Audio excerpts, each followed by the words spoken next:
Halo Subbreaker, perkenalkan saya Mister, YouTuber modal KineMaster yang akan menemani kegabutan Anda di masa pandemi Corona. Di video sebelumnya saya sudah membahas tentang film Ip Man 1. Silahkan tonton filmnya terlebih dahulu agar tidak pusing dan riak dulu. Dan di video kali ini saya akan menceritakan tentang perjuangan Ip Man bertahan hidup dan membuka perguruan kungfu untuk memperjuangkan harkat martabat bela diri Cina. Langsung saja ke alur ceritanya, ini dia Ip Man 2. Cerita diawali flashback akhir serial Ip Man 1, di mana Kuan, sahabat Ip Man, ditembak kepalanya oleh tentara Jepang. Hong Kong 1950. Guru Yip menemui teman sekampungnya, dia bernama Kan. Kan menawarkan tempat sementara untuk Guru Yip agar bisa membuka perguruan Wing Chun. Guru Yip mulai membuat selebaran untuk mempromosikan perguruan Wing Chun-nya. Setiap sore Guru Yip pulang untuk membantu istrinya yang sedang hamil mengambil air. Seminggu sudah Guru Yip membuka perguruan kungfu, namun belum ada satu murid pun yang mendaftar. Di malam harinya ketika Ip Man sedang memijat sang istri, ibu kos datang untuk menagih uang kosan. Seperti ibu-ibu pada umumnya, sang istri mencegah Ip Man agar tidak membukakan pintu karena kondisi keuangan sedang limit akibat PPKM. Ketika sedang membantu bibi menjemur pakaian, datang seorang pemuda sambil memegang poster Wing Chun. Dia bernama Aliang. Aliang bertanya apa itu Wing Chun. Namun ketika Ip Man menjelaskannya, Aliang malah memotong pembicaraannya dan malah menantang Guru Ip Man bertarung. Jika dia kalah, maka ia akan membayar uang sekolahnya. Guru Ip menyanggupinya dan pertandingan pun dimulai.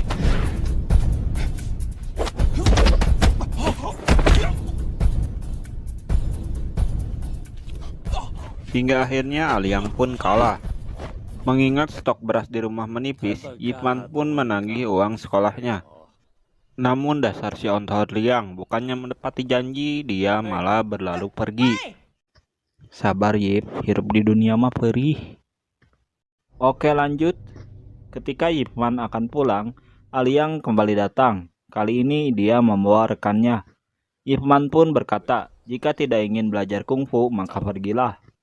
Namun ketika pemuda itu malah menghina Ip Man dan menantang Ip Man bertarung. Guru Yip langsung memberi pelajaran kepada mereka, tapi masih di tahap wajar.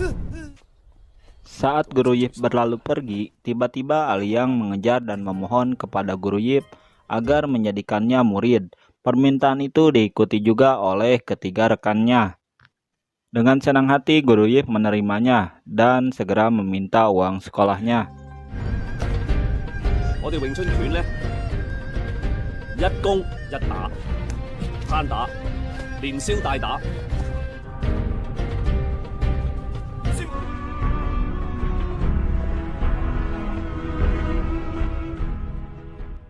Hari berganti malam. Ketika Ip Man sedang membeli kue, Ip Man mendengar suara keributan. Merasa tidak asing dengan suara tersebut, Ip Man pun menghampirinya. Ternyata itu adalah Kuan. Kuan mencuri bebek bakar. Ip Man pun membayarnya. Kuan kabur. Ip Man dan Chow segera mengejarnya. Sekilas info, Kuan menjadi gila karena gangguan otak akibat ditembak kepalanya oleh tentara Jepang. Ip Man pun menangis melihat hal itu. Ip Man berjanji pada Chow akan mengurusnya bersama-sama. Keesokan harinya di kantor Kan, Ip Man meminta tolong agar Kan memberikan pekerjaan kepada Chow. Kan pun menerima Chow bekerja di sana. Di tempat lain, Aliang sedang menempelkan poster Wing Chun. Namun sekelompok pemuda dari perguruan Hung mengganggunya. Kita panggil saja dia Saeb. Dia merobek poster Wing Chun yang ditempelkan oleh Aliang karena menutupi poster perguruan miliknya. Tidak terima dengan hal itu, Aliang pun menantang mereka bertarung. Pertarungan pun dimulai. Awalnya pertarungan berlangsung 1 lawan 1, namun ketika Saeb kalah, teman-temannya langsung mengeroyok Aliang. Setelah itu mereka datang ke perguruan milik Guru Yip untuk meminta pertanggungjawaban. Shin berpindah ke pasar tradisional tempat Aliang disekap. Guru Yip datang untuk menjemput Aliang. Aliang pun menceritakan kepada Guru Yip apa yang sebenarnya terjadi. Mereka meminta tebusan kepada Guru Yip, namun Guru Yip menolaknya. Tidak terima dengan hal itu, mereka langsung menyerang Guru Yip. Pertarungan pun tak terhindarkan.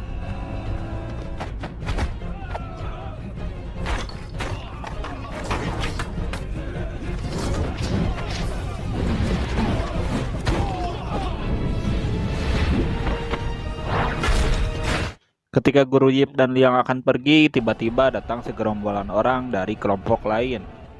Ternyata itu adalah Jin. Jin pun mempersilahkan Guru Yip untuk pergi. Ketika akan pergi, tiba-tiba Guru Si Saeb datang. Dia bernama Guru Hong. Guru Hong berkata kepada Yip Man, jika ingin membuka perguruan kungfu di Hong Kong, maka Yip Man harus menerima tantangan dari guru-guru kungfu yang ada di Hong Kong. Yip Man pun menerima tantangan tersebut. Setelah itu Guru Hong langsung pergi ke Kapolsek untuk menyetorkan uang keamanan. Namun ketika Guru Hong meminta jatahnya, dia malah diusir. Sementara Yip Man, Jin, dan Liang ditahan karena keributan di pasar tersebut. Kan dan istri Yip Man datang untuk menjamin kebebasan Yip Man. Akhirnya Yip Man pun bebas. Keesokan harinya para guru kungfu berkumpul. Di sana ada meja bundar sebagai panggung pertarungannya. Yip Man pun datang. Guru Hong menjelaskan peraturannya. Yip Man tak boleh keluar dari meja sebelum dupanya habis. Kalau tidak, Yip Man dianggap kalah. Yip Man naik ke atas meja dan memperkenalkan dirinya serta aliran kungfunya. Lalu guru pertama naik dengan jurus Papatong Rengkod. Yip Man bisa menahan semua serangannya, hingga akhirnya Yip Man menendangnya jatuh keluar meja. Guru pertama pun kalah. Kemudian naiklah guru yang kedua. Yip Man masih bisa bertahan dan tak terpukul. Hingga akhirnya Yip Man menguncinya dan guru kedua pun menyerah. Akhirnya Guru Hong naik dan langsung gelut papuket sebelum memberi salam pembuka. Pertandingan berjalan seimbang. Mereka sama-sama memiliki pukulan yang cepat. Hingga akhirnya pertandingan pun berakhir dengan terbelahnya meja pertarungan. Yip Man dan Guru Hong tetap berada di atas meja saat dupanya habis. Alhasil Guru Yip pun diizinkan membuka perguruan kungfu. Tapi Guru Hong meminta agar Guru Yip membayar iuran bulanan sebagaimana perguruan lainnya. Mendengar itu Guru Yip menegaskan dia akan meladeni siapapun bertarung, tapi dia tak sudi membayar sepeser pun jika itu untuk keuntungan pribadinya. Dengan nada mengancam, Guru Hong pun mengingatkan Yip Man agar selalu berhati-hati. Setelah itu Guru Hong langsung meminum obat herbal. Ternyata Guru Hong menderita sakit asma. Berita pertandingan mereka tersebar di media. Peminat Wing Chun semakin banyak. Keesokan harinya ada orang yang ingin belajar Wing Chun, tetapi si Saeb melarangnya. Mengetahui itu, Liang tak terima dan langsung melempari mereka dengan guci. Alhasil tawuran pun terjadi.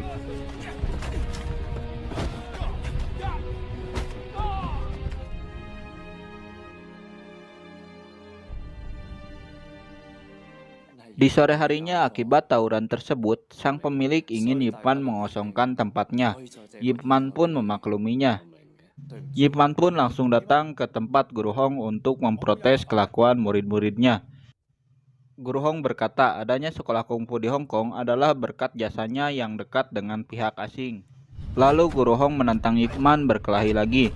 Saat sedang asik-asiknya, tiba-tiba saja anak Guru Hong lewat. Beruntung Yip Man segera menggendongnya. Guru Yip memberikan anaknya dan langsung pamit pulang. Keesokan harinya saat Yip Man sedang mengajar, Guru Hong datang. Dia mengundang Yip Man untuk menonton tinju barat. Yip Man menerimanya. Lalu Guru Hong berlalu pergi. Sekarang mereka sudah resmi berteman. Singkat cerita, malam pun tiba. Acara tinju barat mulai dihelat. Murid Guru Hong tampil sebagai acara pembuka. Lalu sang petinju barat juga hadir di acara tersebut. Ia bernama Twister. Melihat penampilan murid Guru Hong, Twister menganggap bahwa kungfu Cina sama seperti tarian belaka. Lalu Twister naik ke atas panggung untuk menunjukkan kehebatan tinju barat. Twister menghajar mereka dan berkata bahwa tinju Cina tidak ada apa-apanya. Mendengar hal tersebut, sontak para guru pun tak terima. Ring tinju menjadi ricuh. Guru Hong dan Guru Yip naik ke atas panggung untuk melerai. Guru Hong marah dan menuntut Twister untuk meminta maaf. Tapi Twister tak sudi. Dia akan meminta maaf jika Guru Hong berhasil mengalahkannya. Guru Hong pun menyanggupinya. Pertandingan pun dimulai.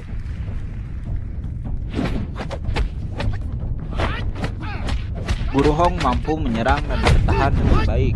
Ronde pertama selesai. Ip Man mengkhawatirkan Guru Hong dan menyarankan agar mengincar lengannya saja. Meskipun tak mudah, Guru Hong menerima saran dari Ip Man.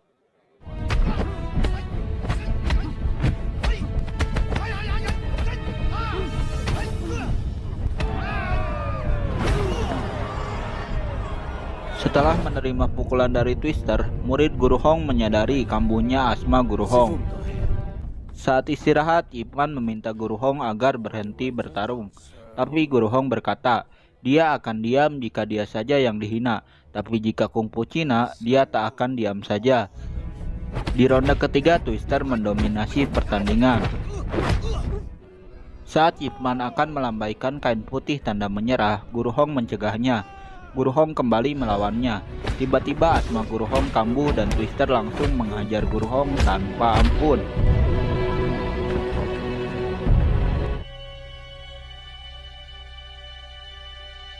Hingga akhirnya Guru Hong dinyatakan tewas. Guru Yip menghadiri pemakaman Guru Hong dan memberikan penghormatan terakhirnya. Guru Yip bilang bahwa Guru Hong adalah guru yang terbaik.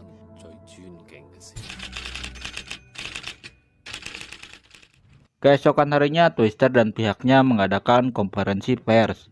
Mereka tak mau mereka disebut pembunuh.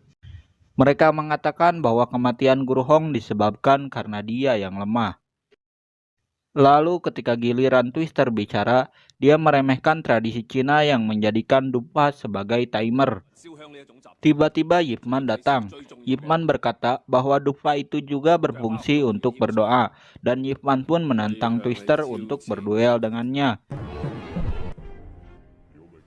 Keesokan harinya, istri dan anak Ip Man mengungsi ke rumah bibi, agar Ip Man bisa fokus untuk berlatih.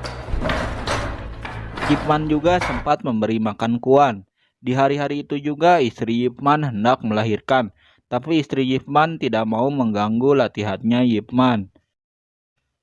Akhirnya pertandingan itu pun tiba. Semua menyimak laga akbar tersebut melalui saluran radio.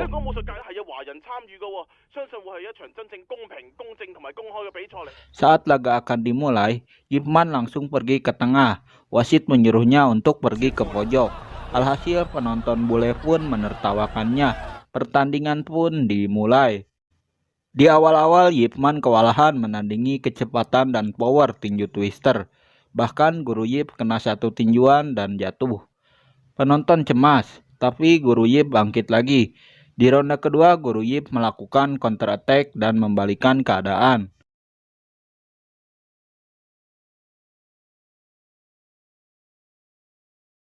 Saat bel istirahat berbunyi, Twister sengaja meninju Guru Yip hingga terkapar. Penonton pun marah. Melihat Twister kewalahan, panitia berunding dengan para juri. Di ronde ketiga, wasit melarang Ip Man menendang. Jika tidak bersedia, maka Twister dianggap menang. Ip Man pun menyanggupinya. Di ronde ini, Ip Man dihajar habis-habisan hingga roboh. Lalu Ip Man tiba-tiba teringat apa yang dikatakan oleh Guru Hong. Ip Man pun bangkit. Kali ini Ip Man mengincar lengannya.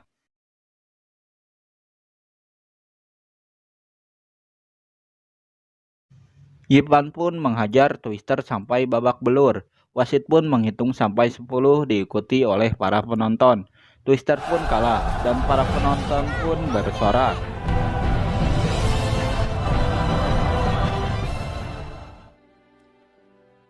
Ip Man diminta untuk memberi sambutan. Ip Man berkata Bukan soal siapa yang lebih hebat, kungfu Cina ataupun tinju barat, tapi soal menghargai. Di masa depan, jangan ada lagi saling merendahkan satu sama lain. Ip Man pun mendapat standing applause dari para penonton bule. Usai bertanding, Ip Man segera pulang. Rasa sakit pun hilang ketika mengetahui anak keduanya telah lahir. Film ditutup dengan kedatangan bocil yang ingin belajar Wing Chun. Ip Man tersenyum dan bertanya siapa nama bocil tersebut. Bocil menjawab, "Namaku Bruce Lee." Film pun bersambung.